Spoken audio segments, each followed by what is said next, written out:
Hello everyone, welcome back to our channel. आज हम बात करेंगे heat stroke in dogs.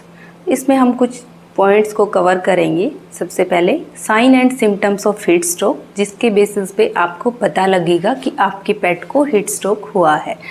Next, risk factor जो हीट स्ट्रोक के चांसेस को बढ़ाते हैं।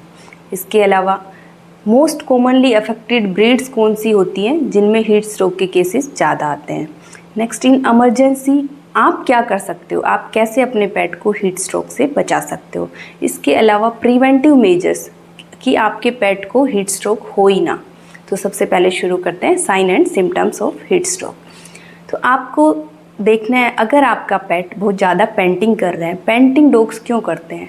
डॉग्स पेंटिंग अपने टेम्परेचर को रेगुलेट करने के लिए करते हैं। अगर आपका डॉग ज़्यादा पेंटिंग कर रहा है, एक्सेसिव पेंटिंग कर रहा है, इसका मतलब हीट स्ट्रोक हो सकता है।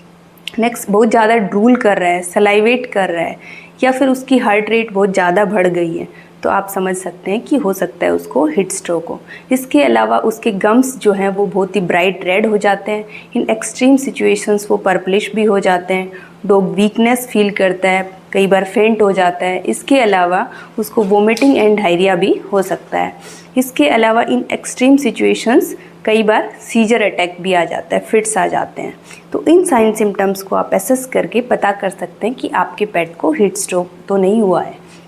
नेक्स्ट, कौन से फैक्टर्स हैं, रिस्क फैक्टर्स कौन से हैं जिनकी वजह से हीट स्ट्रोक के चांसेस ज़्यादा होते हैं। तो high humidity and high temperature.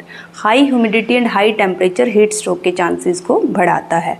इसके अलावा ब्रैकीसिफेलिक डॉग्स, जो ब्रैकीसिफेलिक ब्रीड्स होती हैं लाइक पग्स, बॉक्सर्स, बुलडॉग्स, इनमें भी हीट स्ट्रोक के चांसेस ज़्यादा होते हैं। इसके अलावा ओबीज डॉग, ओबिसिटी जो है वो डॉग्स में थर्मोरेगुलेशन को इम्प्रॉपर करवाती है। ओबीज डॉग्स अपने टेम्परेचर को रेगुलेट करने में थोड़ा सा स्लो होते हैं, तो उनमें भी हीट स्ट्रोक के केसेस ज़्यादा होते हैं। इसके अलावा रिस्ट्रेन एंड कन्फाइंड, अगर मान लो आपने आपके पेट को रिस्ट्रेन करके रखा है, कहीं बांध के रखा है, वहाँ पे धूप आ गई है, या फिर कार में बंद कर दिया जिसमें एसी नहीं चल रहा है, तो हो सकता है कि आपका पेट हीट स्ट्रोक में आ जाए। इसके अलावा स्पेशली जो आउटडोर पेट्स होते हैं उनको प्रॉपर शेड नहीं मिली, वाटर नहीं मिला, तो उनमें भी हीट स्ट्रोक के चांसेस बढ़ सकते हैं। अब वो कौन सी ब्रीड हैं जिनमें हीट स्ट्रोक के चांसेस ज़्यादा होते हैं? तो जैसे मैंने आपको बताया, ब्रैकीसिफेलिक डॉग्स में ज़्यादा होता है, लाइक पग्स हैं, बुलडॉग्स हैं, इसके अलावा बॉक्सर्स हैं, इनमें हीट स्ट्रोक के केसेस ज़्यादा होते हैं। प्लस जो ब्रीड्स डबल कोटेड होती हैं जिनमें हेयर्स ज़्यादा होते हैं, like husky, German shepherd, Saint Bernard, इनमें भी हीट स्ट्रोक के केसेस ज़्यादा देखने को मिलते हैं। अब मान लो आपका पेट हीट स्ट्रोक में आ गया, तो आप क्या करना चाहिए आपको? तो इन इमरजेंसी सिचुएशन सबसे पहले आप आपके पेट को शेडेड एरिया में ले जाइए, ठंडे जगह पे ले जाइए, एंड उसकी बॉडी के टेम्परेचर को ठंडा करने की कोशिश कीजिए। जैसे कि आप वेट टॉवल्स का यूज कर सकते हो, आइस पैक्स का यूज कर सकते हो। आपने उसके हेड पे, नेक पे, आर्मपिट रीजन में, ग्रोइन एरिया में उसको वेट टॉवल से गीला करना है ताकि उसका टेम्परेचर कम हो। एंड ध्यान रहे, टेम्परेचर आपने तब तक उसको कूल डाउन करना है जब तक उसकी रेक्टल टेम्परेचर 102 डिग्री फ़ारेनहाइट ना हो जाए।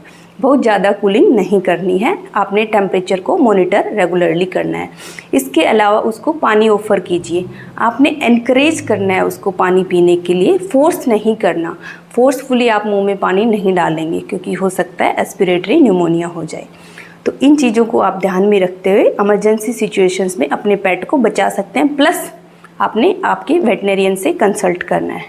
इसके अलावा प्रिवेंटिव मेजर्स कि आपका पेट हीट स्ट्रोक में आए ही ना, तो आपने high temperature and high humid area से उसको बचाना है। आप ध्यान रहे, दोपहर की वॉक को अवॉइड करेंगे तो ज़्यादा अच्छा रहेगा। कि आफ्टरनून में टेम्परेचर काफ़ी हाई होता है, तो बेटर है आप आफ्टरनून वॉक पे ना ले जाएं, उसको early mornings and let evenings को प्रेफर कीजिए। प्लस शेडेड एरिया प्रोवाइड कीजिए, स्पेशली आउटडोर पेट्स में ये ध्यान रहे कि वो शेडेड एरिया में रहे। प्लस उसको एसेस करे, फ्रेश वाटर मिले, उसको ध्यान रहे आपको कि वो हमेशा फ्रेश वाटर उसको अवेलेबल हो, 24/7 वाटर हो उसके पास में, जब चाहे वो पी सकता है। प्लस एक्सेसिव एक्सरसाइज को आपने अवॉइड करना है। कुछ लोग क्या करते हैं, समर्स में भी एक्सेसिवली एक्सरसाइज करवाते हैं, तो उससे आपके पेट को हीट स्ट्रोक में आने के चांसेस बढ़ जाते हैं। तो एक्सेसिव एक्सरसाइज को अवॉइड करेंगे। इसके अलावा कन्फाइंड जगह पे नहीं छोड़ेंगे, स्पेशली बंद कार में जहाँ पे एसी नहीं चल रहा हो उसको नहीं छोड़ेंगे, not for 5 minutes. Okay, other than this regular grooming करवाएंगे। जो हेयरी ब्रीड्स हैं, जिनके डबल कोटेड ब्रीड्स, जिनमें हेयर्स ज़्यादा होते हैं, उनको आप रेगुलर अगर ट्रिम करवा के रखेंगे तो ज़्यादा अच्छा रहेगा कि एयर सर्कुलेशन प्रॉपर होगी। एंड उनको रेगुलर बाथ भी दिलवाया जाए तो और भी अच्छा रहेगा। प्लस आप वेंटिलेटेड एरिया प्रोवाइड कीजिए। इंडोर पेट्स में भी ऐसी जगह रखिए उनको जहाँ पे प्रॉपर वेंटिलेशन हो, प्रॉपर कूलिंग हो, तो उससे आप अपने पेट को हीट स्ट्रोक में आने से बचा सकते हैं। तो इन बातों का ध्यान रख के आप अपने पेट को बचा सकते हैं। Thanks for watching, have a nice day.